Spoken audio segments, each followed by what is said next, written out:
Akalar, srochniga juda ham arzon narxga Cherry Tiggo 7sini topib qo'ydik. Akalar, bunaqa narxga hali bozorda o'zimiz ham qo'ymaganmiz ham, ko'rmaganmiz ham.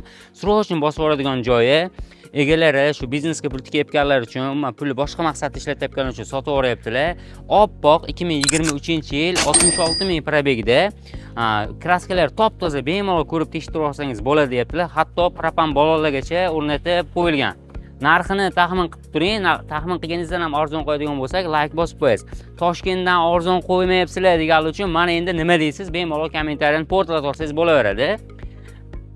Mashinani o'zlari salondan olib chiqib, haydagan ekanlar. Salondan olgan narxlardan 10 ming dollar nazatiga sotib yuboryaptilar. Ko'ryapsiz, stage propan gazlarga o'rnatib qo'yilgan. Benzinda propanda harakatlanadi. Salon holatlari juda ham go'zal. Bitta aybi kuni ko'rgan joyimiz shu laboy gazning trishini tushib qolgan. Xohlasangiz almashtirib olasiz, xohlasangiz shundoq haydaysiz ham bo'ladi. Unaqa xalaqit bermaydi. Mashinani talashib, tortishib, o'sha rosa arzon narxga harakat qildik. 16 ming 500 dollarga bu Cherry Tiggo 7 Pro'ni qo'yib akalar, srochni bosib oladigan joyi. Bunaqa arzon narxdagi inomarkalarni o'tkazib yubormaslik uchun inomarka namanganiga a'zo bo'lib, like bosib, yaqin do'stlaringizga jo'natib qo'ying.